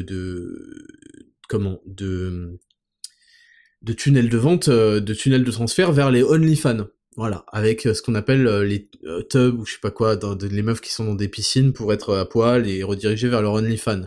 Combien leur fasse, tant pis pour les mecs qui sont suffisamment stupides et en chien pour se laisser berner par ces meufs-là, et de toute façon, peut-être qu'ils ont leur plaisir, peut-être que c'est le seul truc qui leur fait kiffer leur vie de merde, et donc pourquoi pas, c'est comme ça que se crée le marché, hein. Bon, évidemment, ça ne concernera jamais personne de ce podcast, je l'espère. Personne ne sera un sim, personne ne sera un chien. Et évidemment, Twitch n'a pas eu peur du tout, n'a pas peur de la concurrence Kick. Kick, il propose en fait des gros pactoles à leurs gros influenceurs pour qu'ils changent de plateforme, ce qui est normal. Et surtout, il propose une rémunération bien supérieure par rapport aux subs, aux abonnements. Le problème, c'est que Twitch étant en partenariat avec Amazon, il bénéficie du Prime qui est gratuit et je pense qu'il est une des sources majeures d'abonnement sur la plateforme. Et ça, tant que Kick n'a pas un truc gratuit, ça va être compliqué. Donc d'abonnement, parce que les gens en fait ont un abonnement gratuit par mois avec Prime et forcément bah ça utilise et ça permet d'apporter beaucoup de thunes aux streamers. Et le problème, c'est que là, Twitch a fait la même journée, Twitch a durci son règlement sur les ads, c'est-à-dire les publicités, c'est-à-dire qu'en fait, un streamer n'a même plus le droit d'être propriétaire de ce qu'il diffuse de son stream. Et si il fait des publicités pour son sponsor ou même pour sa propre marque qui dépassent un certain nombre de pixels autorisés par Twitch, eh bah, sa chaîne sera bannie. Et ça, c'est simplement inadmissible, en fait. Et Twitch, dans leur grande lâcheté, on fait un tweet en voyant que ça crée de l'agitation. On fait un tweet pour dire « Oui, il y a eu une mauvaise interprétation de je sais pas quoi. » Bon, ça a rien changé au règlement, et en fait, c'est juste du damage control de merde. Donc, le même journée, ils annoncent ça, et Kick annonce qu'ils vont payer aussi les streamers qui ont peu de subs à l'heure. Je crois que c'est 16$ de l'heure pour streamer, à condition d'être éveillé, etc. Hein, il s'agit pas de laisser votre truc toute la journée et de partir. Mais ça, c'est une décision qui est superbement intéressante. Donc eux, ils les payent déjà beaucoup plus. Je crois que c'est 95,5 pour chaque abonnement. Par exemple, si ça coûte 10€, bah il y a 9,50€ qui vont dans la poche du streamer et 50 centimes dans la poche de Kick. Alors que, actuellement sur Twitch, je crois que c'est 50-50, voire même moins. Donc voilà. Et ouais, ils proposent de payer en fait les streamers pour tout simplement, bon ça c'est un truc qui va sauter au bout d'un moment, c'est un investissement qui va coûter très cher, mais qui est un investissement de lancement pour... Les gens font « Ouais, c'est louche, je sais pas quoi », mais en fait c'est parce qu'ils connaissent rien au business et aux affaires. C'est normal, en fait, de commencer d'essayer de débaucher et de changer les habitudes de plateforme en proposant des offres super alléchantes qui, une fois que les streamers seront habitués, auront quelques mois de streaming sur Kick, ce truc pourra diminuer ou changer ou même disparaître, sauf les abonnements, bien sûr, et ça aura amené énormément de trafic et d'habitudes. Ce qu'ils veulent Kick, c'est créer des habitudes de login, que vous créez un compte, que vous soyez habitué, que ça fasse partie de vos favoris, que ça rentre dans vos habitudes. Ah tiens, je vais aller sur Kick, comme on a l'habitude d'aller par exemple sur Twitch. Et une fois que ça, ils l'ont fait, c'est gagné. Une fois qu'ils ont un trafic suffisant, qu'ils ont des clients habitués, des consommateurs habitués, bah ça c'est fini, c'est gagné. Donc je trouvais très intéressant de voir un concurrent qui semble de plus en plus valide.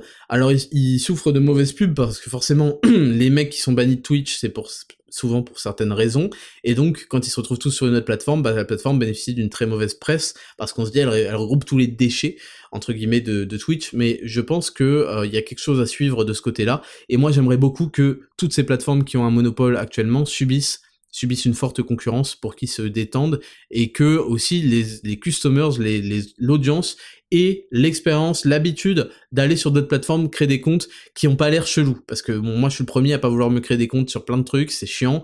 Et je comprends les gens qui ont la flemme parce qu'on se dit combien de temps ça a duré cette histoire. Ça se trouve dans 2 semaines le mec a changé de délire. Je vais créer un compte, je vais être spammé. C'est chiant, ils vont peut-être avoir des informations, nanana. Donc ça c'est toujours chiant. Donc je trouve ça super intéressant. Il y avait aussi eu Rumble vis-à-vis de YouTube. Je vous en parle au détour de... Voilà, il y avait Rumble qui, notamment grâce à la visibilité amenée par Andrew Tate, avait été vachement popularisé. Et le souci, c'est que, comme alternative crédible et fréquentée de YouTube. Et ça, c'était super intéressant. Qu'est-ce qui s'est passé? C'est que la France a décidé de bannir Rumble. C'est pas exactement ça l'histoire, mais en gros c'est ça, des IP français. Donc en fait, si vous avez un IP français et que vous voulez vous connecter à Rumble, ce site est bloqué uniquement en France. Pourquoi? Parce que soi-disant, il y avait des vidéos de désinformation sur l'Ukraine. Voilà. On a le droit de faire toutes les vidéos qu'on veut, mais pas celles de désinformation. Qui décide qu'est-ce que des informations ou pas? C'est l'État français. Donc c'est de la censure pure et dure, et ça fait chier, parce que Rumble devenait une alternative super intéressante à YouTube. Donc, voilà pour la petite news. N'hésitez pas à dire ce que vous pensez un petit peu de qui, qu'est-ce que ça correspond à la description que j'en ai faite. Et d'ailleurs, vous voyez, là, on va parler d'une news. La chaîne de Papacito a été delete là sur YouTube, encore une fois. Mais là, je pense que c'est pour de bon, parce que il a fait des vidéos qui étaient finalement très poétisées sans l'être. C'est-à-dire qu'il est parti s'intéresser. Il a fait des vidéos de journalisme. Il a fait des vidéos de journalisme pour s'intéresser à un cas de corruption avéré, semble-t-il, d'une mairie à Montjoie. Et il en a fait évidemment tout un sketch qui était très drôle, avec des fouines, etc. Moi j'ai explosé à la scène, si vous avez vu la vidéo, à la scène où il se bagarre dans la mairie avec la fouine, et il se roule par terre et tout, et c'est c'est tellement enfantin, mais ça me fait rire. Je trouvais ça très drôle, parce qu'en fait, ils apparaissent comme étant très pacifiques, et dans la gestuelle, on le voit volontairement qu'ils veulent pas être emmerdés, qu'ils veulent pas qu'on leur sorte de trucs, donc ils apparaissent vraiment très pacifiquement. Ils disent si vous voulez partir, si ça vous dérange, partez. Et après ils font leur sketch à la con dans leur coin, où en fait ils se bagarrent entre eux par terre dans le sol, et c'est juste bon enfant et c'est drôle. Mais ça touchait à une affaire profonde qui est de l'utilisation des fonds publics. Évidemment, l'exemple là, c'était la mairie de Montjoie, mais on peut se poser la question sur toutes les agglomérations, sur toutes les mairies de France. Bon, sur le gouvernement, ça, et l'État, on y est déjà, on a déjà quelques idées, là-dessus. Mais c'était important, je trouve que cette vidéo était super intéressante pour souligner ça, et c'est un vrai travail de journaliste. Ce travail n'a pas été fait par un seul des journalistes mainstream, entre guillemets, qui ont repris l'affaire pour accabler Hugo. Donc on voit bien que les médias ne sont pas de confiance du tout, qui sont de mèche, qui sont menteurs, pathétiques, et extrêmement lâches, en fait. Dès qu'il y a vraiment un truc à aller fouiller, ils sont aux abonnés absents. Et voilà, et la vidéo a sauté, mais en fait toute la chaîne a sauté, parce que il y a des réseaux qui sont activés, et voilà. Donc aujourd'hui, plus que jamais, il faut prendre conscience. Moi je l'avais très bien compris depuis le Covid qu'on pouvait rien dire. Le Covid, ça a été une censure monumentale. Monumentale. Vous me connaissez, bon, il y avait toute une secte. Le Covid, c'est comme à peu près l'écologie actuellement. Il y avait toute une secte, et ça contaminait ma communauté. Quand je parle du CO2 comme étant un énorme scam, etc., il y a aussi une petite partie de ma communauté qui est en mode de quoi tu parles, Raptor, bon, ça les intéresse, ils sont moins pris que pendant le Covid, mais pendant le Covid, les piqûres et compagnie, c'était extrêmement compliqué. On passait pour un anti-science, pour un anti-vax, pour je sais pas quoi, des noms d'oiseaux extrêmement classiques, qui sont revenus sur tous les sujets, parce que dès que vous remettez en question la doxa, dès que vous remettez en question tout ce qui se passe, tout ce que le gouvernement et les médias étaient 100% d'accord pour vous mettre dans le crâne, eh ben, vous êtes, alors aujourd'hui un complotiste, un anti-vax, un anti-science, un extrémiste, un raciste, un homophobe, un misogyne, etc., etc. Et franchement, ça devient extrêmement habituel, extrêmement redondant. Ce qui est triste, c'est que ça fonctionne visiblement, puisque sinon ça serait pas utilisé. Je sais pas exactement sur qui, sur les boomers peut-être, je ne sais pas. mais c'est un petit peu le malaise, mais aujourd'hui on est un peu vacciné contre tout ça, en tout cas je l'espère, mais en tout cas c'est toujours délicat, et pendant le Covid c'était extrêmement censuré sur tous les réseaux, soit on avait une bannière dans le meilleur des cas pour nous expliquer qu'on était un énorme menteur et qu'on disait que de la merde, jusqu'à attendre un an qu'en fait on ait raison, soit carrément la vidéo sautait, donc c'était très, très compliqué de s'exprimer là-dessus, et moi je l'avais très bien compris, et c'est pour ça que je me suis éloigné de YouTube, parce que, à part faire des blagues et faire des choses assez inoffensives, ce qui est cool, bah ça devient très très limité dès que vous avez un petit peu de portée. Dès que vous avez un petit peu d'influence, vous êtes dans le radar, parce qu'ils ne veulent pas que soit déployé. Pourquoi est-ce que mon podcast, et mon podcast uniquement, est complètement shadowban, vous êtes tous abonnés sur Spotify par exemple, il n'apparaît pas dans mes podcasts. Dans la rubrique mes podcasts, il n'apparaît pas quand vous avez un nouvel épisode, etc., etc. Dans le classement, c'est encore pire.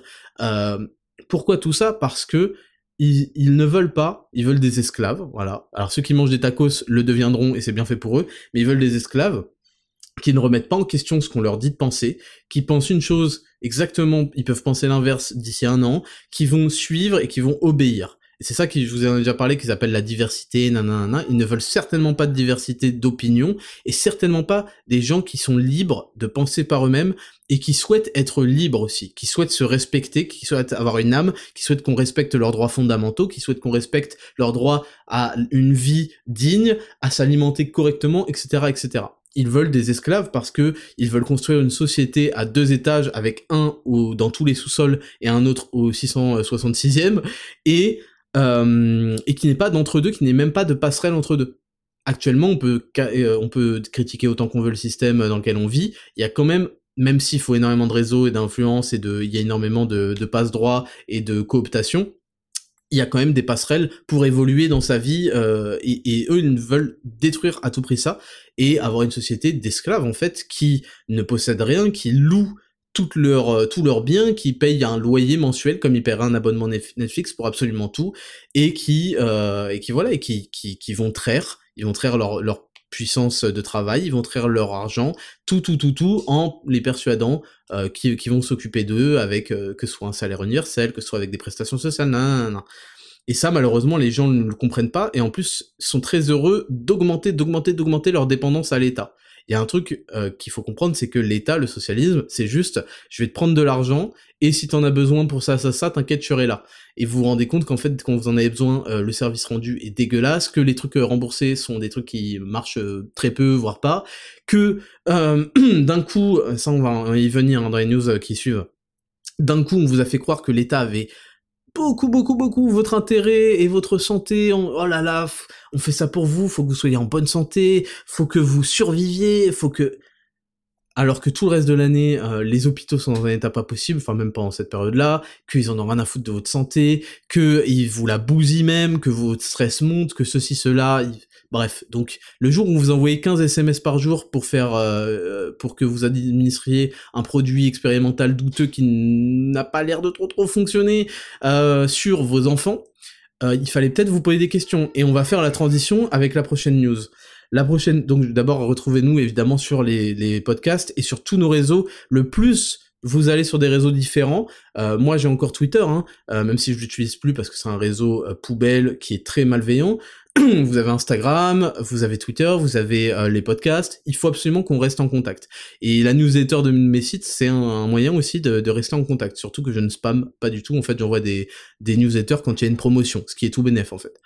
Et on passe sur la prochaine news. Je vais vous parler un petit peu de... donc là, je vais pas vous lire d'article, mais de l'affaire Lindsay, là, il y a eu aussi l'affaire... j'ai oublié son prénom, je vais essayer de le retrouver rapidement par respect. C'est un petit garçon de 10 ans qui s'est suicidé. Je vais essayer de vous retrouver rapidement. Thibaut, voilà. Et il y a que ça, en fait, il y a énormément de ça, et là, c'est pour vous que vous compreniez, quand ils vous ont fait croire qu'ils s'intéressaient vraiment à votre santé mentale, etc. Les gens comme moi, qui essayent d'augmenter la santé mentale des gens, en particulier des hommes, en leur disant qu'il faut travailler dur, qu'il faut essayer d'être libre, de penser librement, de fournir les efforts tous les jours, que s'ils sont seuls, s'ils sont malheureux, c'est leur responsabilité, que c'est à eux de prendre les choses en main, qu'il faut travailler sur son fitness, sur sa santé, sur son apparence vestimentaire comme de corps, etc. Ces gens-là sont mis dans la boue, traînés dans la boue, diffamés, masculinistes, je sais pas quoi, alors et après ils vous font croire qu'ils s'occupent de la santé mentale des gens. Ce sont des menteurs. Ils veulent vous voir dépressif et entièrement dépendant de leur système de merde. Et voilà, ils vous font croire que les enfants, super important, Pap Ndiaye, l'espèce d'incompétent ministre de l'éducation nationale, est obnubilé par le concept de la sexualité à l'école. Là, il y a une une campagne publicitaire sur tous les arrêts de bus, les affiches et tout, du ministère de la Santé qui dit la pénétration, écrit en mots, la pénétration me fait mal, que faire? Et ça, c'est lisible par tous les enfants qui savent lire, en fait. Donc il y a un énorme souci qui est en train de s'accélérer, je sais pas si vous le remarquez, mais de mélange de sexe et d'enfants, et c'est extrêmement... encore une fois, ne croyez pas que c'est de la folie de dire ça, mais t'es complotiste, je sais pas quoi, les enfants... Ça s'accélère, et c'est présent, et là, c'est juste, il faut arrêter de se mettre des œillères, c'est sous vos yeux. Et c'est pas anodin, et c'est pas au ministère de la Santé, je sais pas quoi, ils se sont posé la question, ils se sont pas remarqués. Il y a un gros problème à ce niveau-là. Pap Ndiaye, il a dit que sa priorité, c'était l'éducation à la sexualité à l'école. Le phénomène LGBT dans ce Moon's Pride, qui est une invention pure et dure, américaine encore une fois. Eux, ils ont un Black History Month, ils ont un Pride Month, ils ont je sais pas quoi. Qu'est-ce que c'est que ces mois des fiertés, mais qu'est-ce qui... En fait, je vous le répète, c'est un logo, c'est un slogan, et c'est de la propagande phénoménale. Et ça se finit dans les écoles américaines, où les enfants arrivent, et on leur dit, passe à droite si t'es un garçon, passe à gauche si t'es une fille, nanana. Qu'est-ce que c'est que ça? Et en parallèle, les niveaux s'effondrent, les niveaux d'éducation s'effondrent. Et ça, c'est encore une fois, c'est quelque chose qu'il faut vous mettre dans la tête. Si vous ne prenez pas conscience et vos responsabilités en tant que parents ou futurs parents de ça, malheureusement, vous orientez vos enfants dans la gueule du loup. Et pour éviter ça, il faut avoir certains moyens. Et pour avoir certains moyens, il faut bosser. Et pour bosser, il faut de la discipline, il faut de l'énergie, il faut se respecter, etc., etc. Donc je vous le répète, tout ça a un objectif très clair, c'est d'améliorer vos vies, mais aussi d'améliorer celle de vos enfants. Et moi, quand je prends conscience de tout ça, je me dis, attends, il y a un gros problème, il faut absolument que je donne les moyens à mes enfants de sortir de ça. Donc, ouais, je voulais parler de l'affaire Lindsay. Donc c'est une petite fille de 14 ans qui s'est suicidée à la suite de harcèlement à l'école.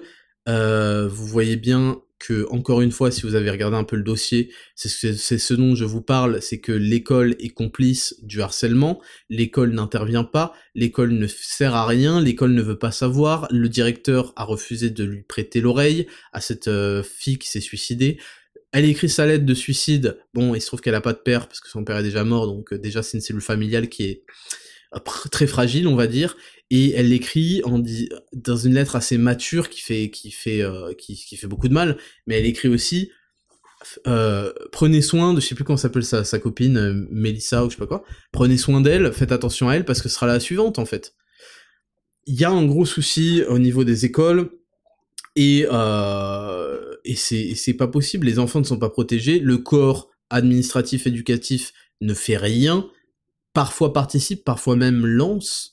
Moi, je vous le dis, d'expérience, vous le savez, il y a des profs qui ont lancé des harcèlements sur des élèves, en buguant sur leur nom, comme s'ils étaient incapables de lire un nom, c'est ça le petite merde de prof, incapable de lire un mot, c'est ça que vous allez me faire croire. Je me souviens d'élèves où leur nom a été massacré, ça a fait rire le prof, ça a donné lieu à une suite pas agréable pour le mec. Il y a des profs qui te font remarquer des trucs sur un élève et qui vont le tailler et qui vont lancer des choses. Ça, c'est des comportements irresponsables, en fait. De deux choses l'une. Soit on revient à l'école à l'ancienne où le prof met des gifles, met des claques sur les doigts, où tout le monde est en uniforme, mais tout le monde ferme sa putain de gueule, il y a pas de téléphone, il y a un uniforme, c'est cela. Et là, le prof, ok, il pourra commencer à faire des trucs méchants. Soit on est dans la situation actuelle et le prof doit absolument ne pas avoir un rôle d'instigateur de futur harcèlement, de moquerie sur un élève. Donc, évidemment, ça c'est un sujet qui est délicat parce qu'il y a des effets, entre guillemets, positifs à l'adversité dans la vie, parce qu'en fait, la vie est faite d'obstacles, et quand vous les surmontez et que vous les en triomphez, eh ben vous revenez plus fort, mais il y a des gens aussi que ça détruit. Donc la question c'est, est-ce qu'il faut faire une sélection commando à l'école et détruire tous ceux qui étaient pas prêts pour ça, ou est-ce qu'il faut que l'école soit ce qu'elle est, c'est-à-dire un lieu où on apprend à compter, à écrire correctement, à être éduqué, à travailler en groupe, etc., etc. Et à ce moment-là, bah, tout ce qui est adversité, c'est de l'extrascolaire. Vous pouvez mettre vos enfants dans des sports de combat, dans des trucs, pour qu'ils apprennent à prendre des pains, à apprendre à se bagarrer, et ça en fera des adultes complet. Et l'école n'est pas, t'as pas besoin de vivre le malheur à l'école, mais évidemment, après, les enfants sont ce qu'ils sont. Les adolescents en particulier sont extrêmement violents, sont extrêmement... en fait, c'est un petit peu l'homme dans sa formation et dans ce qu'il peut devenir, c'est-à-dire le harcèlement en groupe, toujours, et les violences en groupe, les moqueries en groupe, c'est la capacité à se regrouper pour devenir un énorme prédateur, en fait. Et le problème, c'est que moi, à mon époque, c'était le début de Facebook. Aujourd'hui, il y a 1 million de réseaux sociaux, il y a WhatsApp, il y a truc. Le harcèlement ne s'arrête pas. Ça ne s'arrête pas. La meuf, elle doit se faire insulter non-stop sur les réseaux, sur les commentaires, elle se fait taguer, dès qu'elle poste un truc, elle se fait insulter, il y a des vidéos d'elle, il y a des trucs, enfin, je sais pas elle, mais il y a des vidéos d'enfants qui se font frapper, de filles. Moi, ce qui me choque, c'est quand les filles se font frapper. De filles se font frapper à terre, des coups de pied, des filles qui frappent d'autres filles, nanana. Mais il y a un ensauvagement phénoménal. Et la question, c'est où sont les parents, en fait? Parce que ça, faut comprendre.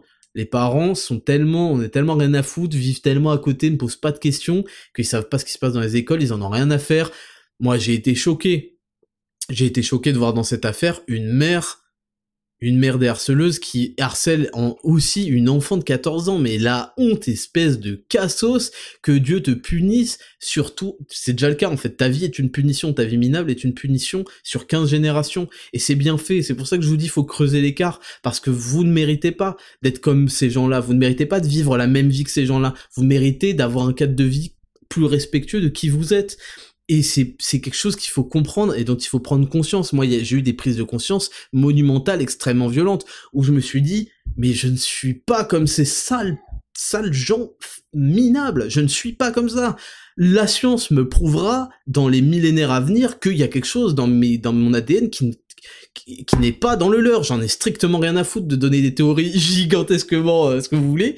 Il y a un truc dans mon ADN qui ne correspond pas à ces gens-là. Je ne suis pas une pauvre merde minable comme eux, mesquine. Ce n'est pas possible. Donc, actuellement, il faut que je me rende compte, si des extraterrestres arrivaient demain, et qu'ils faisaient le bilan, ils se diraient, dans quelle catégorie ils me mettraient? Est-ce que par mes actions, parce que j'ai construit, je serais dans une catégorie mieux que les gens que je critique? Et c'est là-dessus qu'est né ce podcast notamment. C'est que j'ai dit, attendez les mecs, vous comme moi, on critiquait tous ces gens-là, on se moquait d'eux, et en fait, si un mec commence à arriver de manière objective à faire des colonnes et à faire des cases, on va être dans la même case que ces fils de pute, mais c'est hors de question, je l'ai réalisé aussi pendant le Covid. Je peux pas être dans la même case que des gens qui ont si peu d'esprit critique, qui ont si peu de remise en question, qui sont autant des suiveurs, et même parfois des tyrans, quand on leur a donné un tout petit peu d'autorité. Donc, je refuse. Vous devez refuser parce que vous respectez, parce que vous savez ce que vous voulez, parce que vous travaillez comme des chiens, comme des acharnés, pour gagner en niveau dans la société, dans le jeu, qui est la vie. Et donc, ouais, quand j'ai vu une mère comme ça, j'ai dit, attends, ça peut pas être une mère de la classe de mon fils, ça.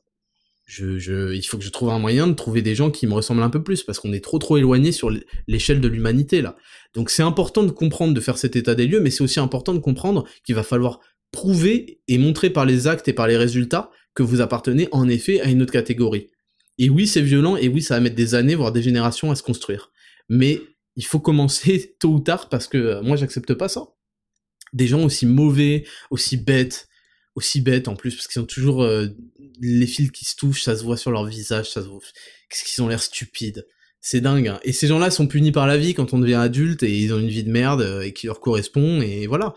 Mais c'est vrai que c'est un sujet qui est très compliqué, le harcèlement scolaire, parce que on est partagé entre ce côté, bah c'est des dynamiques d'ados qui vont se créer, on ne peut pas les contrôler quasiment, sauf avoir une école à l'ancienne, et il y a des gens qui vont en souffrir, mais libre à eux d'arriver à se construire une personnalité autour de ça, et d'arriver aussi à contrecarrer, à eux aussi donner du répondant, peut-être que ça les aide à se construire en tant qu'adultes. Et aussi, il y a des fois, ça va trop loin, et ça a vite fait d'aller trop loin, surtout avec tous les réseaux, ça empire les choses, et il y a un moment où je le dis, peut-être qu'il faut régler ça avec de la violence éducative, voilà. Il y a peut-être des darons qui auraient dû prendre leur rôle, se renseigner, et aller, même si ça concerne pas leurs enfants, aller à la direction de cet établissement qui veut rien entendre, et mettre une gifle au directeur, j'en ai strictement rien à branler. J'appelle pas à frapper les responsables ni à frapper les directeurs des établissements ou les CPO, je sais pas quoi. Par contre, il faut des hommes. C'est pas des femmes qui vont aller faire ça, ça va finir en cris, en trucs bizarres. Il faut des hommes qui viennent mettre des coups de pression parce que là, ça ne va pas. Et les hommes, il faut qu'ils remplissent leur rôle de père, il faut qu'ils arrêtent d'être absents. Sinon, on aura un pays à l'image de ce qu'il est actuellement. C'est-à-dire un pays de salopes. Pays de gens faibles, un pays de traîtres, de lâches, de gens qui vivotent, qui ne savent pas trop de quoi demain va être fait, qui n'ont pas trop d'ambition pour eux-mêmes, ni pour leurs enfants, ni pour rien. Ils sont là. Et à la fin, je repose la question, finalement, est-ce que ces gens méritent d'avoir un statut d'être humain? C'est extrêmement violent ce que je dis. C'est extrêmement violent ce que je dis, mais des gens qui ne se posent pas de questions sur eux-mêmes, sur leurs enfants, qui font des choses par pur instinct, en fait, qui vivent leur vie par instinct, qui n'ont pas plus de projection qu'un chien. Mais c'est pas possible. Je ne fais pas partie de cette catégorie-là de personnes. Et tant qu'on aura des gens qui vivront comme ça, tant qu'on n'aura pas des gens qui auront pris conscience de ça, et bah malheureusement ça va rester comme ça. Donc il faut prendre conscience de ça tous ensemble, en tout cas à l'échelle de notre communauté, et puis développer cet état d'esprit-là pour que les gens nous prennent en exemple. Quand les gens vont voir à quel point on réussit, ils vont nous prendre en exemple, ils vont s'intéresser à l'état d'esprit qu'il faut pour ne pas être un ver de terre dans cette vie, et commencer à embrasser cette vie, à la dominer, et à comprendre ce qu'on fait. Tiens, aujourd'hui j'ai mangé ça, est-ce que je comprends ce que je mange? Tiens, aujourd'hui je fais ça, est-ce que j'ai fait quelque chose de manière mécanique, de manière sans âme, ou j'ai fait quelque chose habité par une volonté de le faire et de le comprendre ce que j'ai fait? C'est vraiment super important. C'est vraiment super important.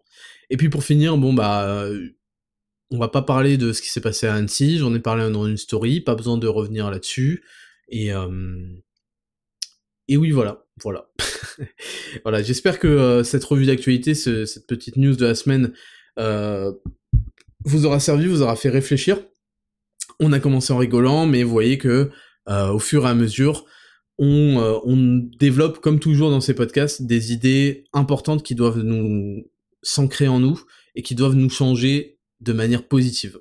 Et c'est d'ailleurs ce à quoi je prie tous les matins, c'est que ma communauté, désolé pour les autres, vous faites pas partie, ma communauté bienveillante, qui me soutient et qui veut mon bien, je souhaite qu'on lui donne la force de construire des habitudes pour une meilleure vie, et de construire des ambitions et de les atteindre par son travail quotidien. Voilà ce que je vous souhaite, et c'est par ce podcast hebdomadaire que j'essaye d'apporter ça, et que j'essaye de vous motiver à ça, parce que je pense que une fois que la prise de conscience est faite, il faut ensuite embrayer sur des actions concrètes, parce que on ne mérite rien, on doit tout gagner, tout se gagne à la sueur de notre front, à la sueur de notre travail, de notre combat, et que on est sans cesse pris en otage, il y a une guerre sur vos esprits, il faut que vous en rendiez compte, il y a une guerre du mal contre le bien, j'ai pas peur de le dire.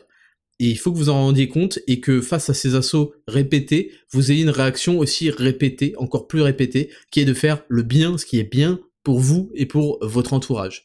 Et ce sera déjà extrêmement bien, et ça vous permettra de résister à cet assaut qui va emporter tous les zombies et les faibles qui ont choisi le confort plutôt que de se réveiller. Voilà. Donc, c'est tout pour ce podcast. Je vous souhaite à tous une très bonne semaine.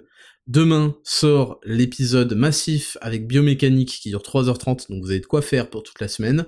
Je vous répète et je vous le demande, allez laisser un commentaire. Si vous n'avez aucune idée, que vous voulez aller très vite, laissez juste un émote Raptor, ça marche très bien.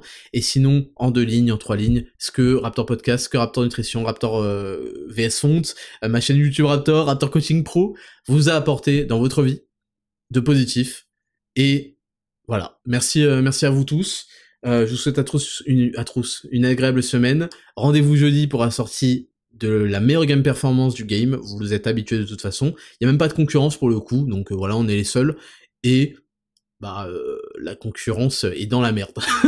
La future concurrence est dans la merde, parce qu'on est les seuls, on est les premiers à faire des vraies choses, des vraies belles choses, tout made in France en plus, tout 100% naturel en plus, que ce soit dans l'aromatisation, dans la couleur, dans la formule, parfaitement dosée. Donc j'ai hâte que vous me donniez aussi vos premiers retours, le pré-workout, l'intra-workout, le complexe créatine, Je connais leurs valeurs, je les teste depuis le 1er avril que je les ai.